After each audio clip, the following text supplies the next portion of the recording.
Hi everyone, thank you for joining me. So this is going to be my next build, sticking my head into the loft. I picked up a few kits and then decided on this one. So this is the Sd.Kfz 234 armoured car, 176 scale from Airfix, and it is a vintage classic. I have built this previously on the channel, so I feel a bit of a fraud doing it again. However, I haven't currently got it in my collection of the vintage classics, so that's why I'm building it again.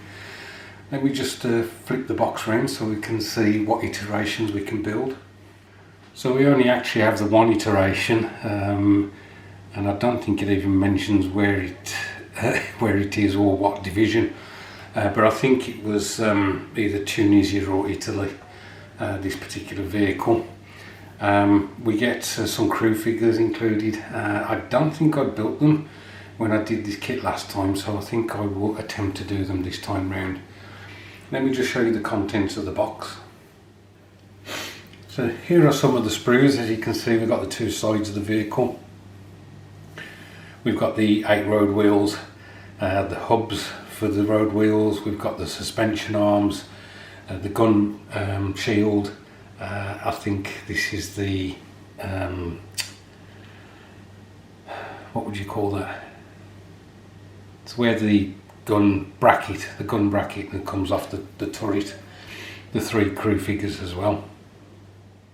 So 2 final sprues. We've got the skirts, the mud guards, and we got suspension again, steering wheel and the deck of the vehicle. Very simple decal sheet, just showing 2 Balkan crews, and then we've got the number plate. Here we have the instruction sheet, and as you can see we've got steps 1 to 4. Feel free to pause this if you want to have a look at the instructions in more detail. And here we have steps 5 to 6.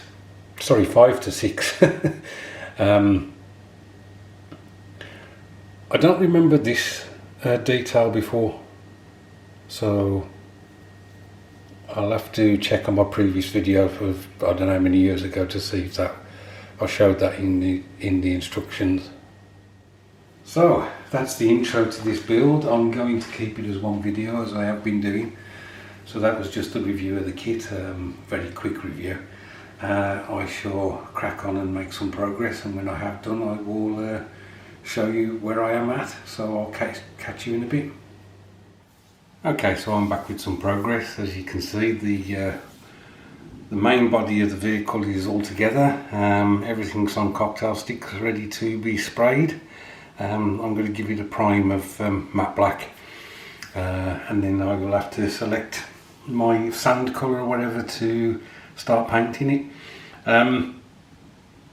Not the best kit that I've ever put together, 1 or 2 issues, but I managed to get around them eventually. I do intend to paint the figures on this occasion for this vehicle, but apart from that I'm going to crack on and I will probably show you the finished build, so I'll catch you in a bit. Okay guys, so I'm back. The build isn't finished.